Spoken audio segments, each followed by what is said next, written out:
بسم اللہ الرحمن الرحیم۔ محترم ناظرین و سامعین، السلام علیکم ورحمۃ اللہ وبرکاتہ۔ 7 جگہ بسم اللہ نہ پڑھنا ورنہ انسان کافر ہو سکتا ہے۔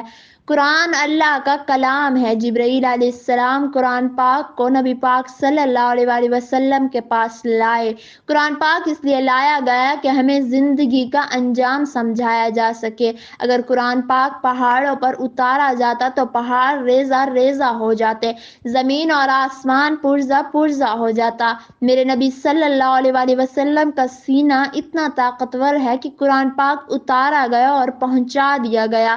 قرآن پاک میں کھرا کھوٹا الگ کر کے دکھا دیا گیا، کفر اور شرک الگ کر کے دکھا دیا، حلال اور حرام الگ کر کے دکھا دیا گیا، سچ اور جھوٹ کو الگ کر کے دکھا دیا گیا، شراب اور شربت کو الگ کر کے دکھا دیا گیا، سود اور تجارت، بدکاری اور نکاح، ظلم اور انصاف کو الگ کر کے دکھا دیا گیا۔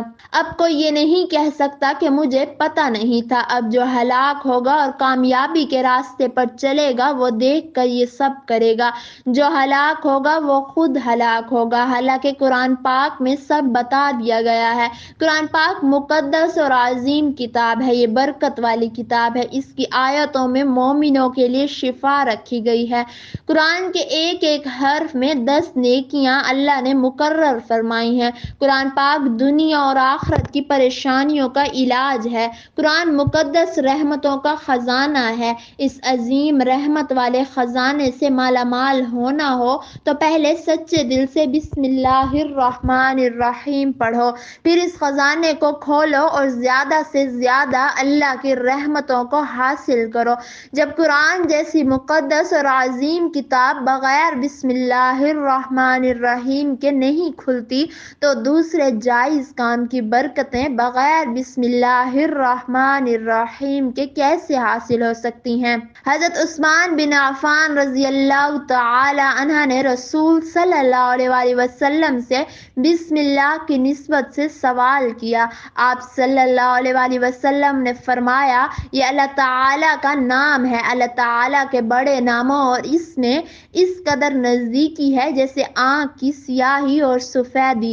جابر رضی اللہ تعالی عنہ فرماتے ہیں، جب یہ آیت بسم اللہ الرحمن الرحیم اتری، بادل مشرق کی طرف پھٹ گئے، ہوائیں ساکن ہو گئی، سمندر ٹھہر گیا، جانوروں نے کان لگا لیا، شیاطین پر آسمان سے شعلے گرے، اور پروردگار عالم نے اپنی عزت و جلال کی قسم کھا کر فرمایا کہ جس چیز پر میرا یہ نام لیا جائے گا اس میں ضرور برکت ہوگی۔ ابن مسعود رضی اللہ تعالی عنہ فرماتے ہیں کہ جہنم کے 19 داروغوں سے جو بچنا چاہے وہ بسم اللہ الرحمن الرحیم پڑھے۔ اس کے بھی 19 حروف ہیں، ہر حرف ہر فرشتے سے بچاؤ بن جائے گا۔ رسول صلی اللہ علیہ وآلہ وسلم نے فرمایا، جو شخص بسم اللہ الرحمن الرحیم کی تلاوت کرتا ہے تو اللہ تعالیٰ بسم اللہ کے ہر حرف کے بدلے اس کے نامہ اعمال میں 4000 نیکیاں درج فرما دیتا ہے اور اس کے 4000 گناہ معاف فرما دیتا ہے اور اس کے 4000 درجات بلند فرما دیتا ہے۔ بسم اللہ الرحمن الرحیم قرآن کی کنجی ہے۔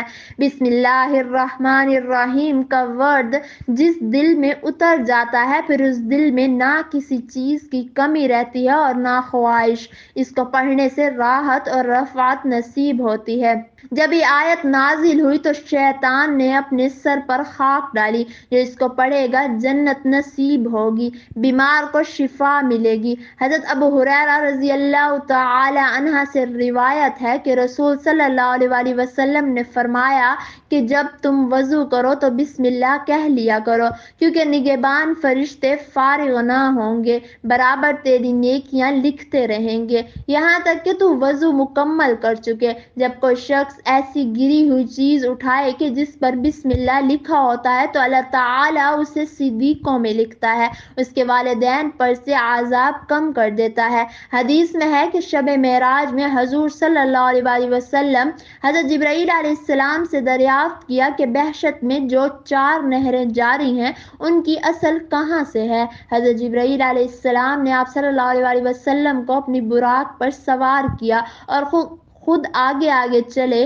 500 برس کی راہ پر ایک نور کا کنواں ملا جس کے 4 دروازے تھے اور ہر دروازے سے ایک نہر بہتی تھی۔ اس کنواں کا دروازہ کھول کر 20 برس کی راہ چل کر کنواں میں ایک نور کا تخت نظر آیا تو دیکھا کہ اس میں بسم اللہ الرحمن الرحیم لکھی ہے۔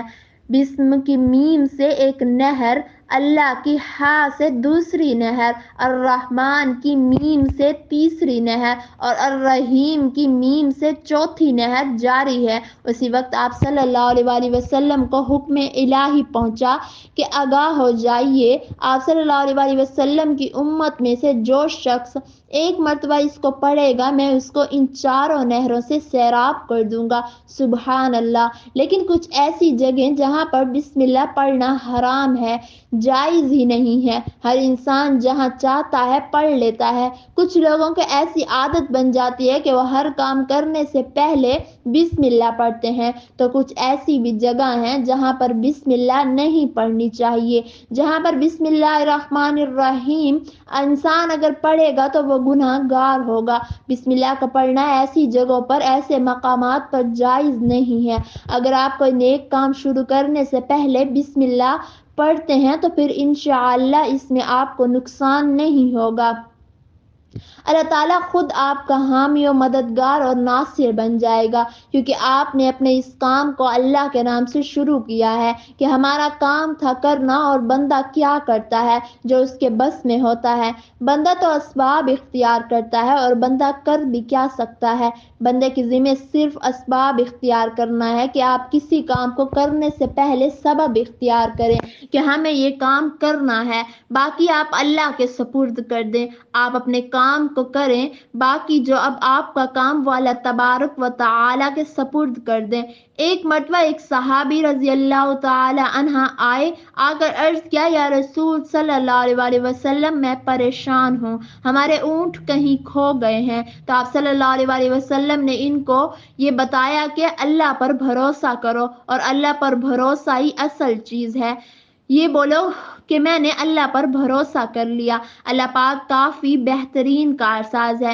کچھ صحابہ کرام رضی اللہ تعالی عنہ کہنے لگے کہ یا رسول صلی اللہ علیہ وآلہ وسلم ہمیں اللہ کی ذات پر بھروسہ ہے، کیا ہم اپنے اونٹوں کو ایسے ہی چھوڑ دیں؟ اگر ہماری قسمت میں ہوں گے تو ہمارے اونٹ واپس آ جائیں گے اور مقدر میں نہیں ہوں گے تو چلے جائیں گے، ہمیں اللہ کی ذات پر بھروسہ ہے۔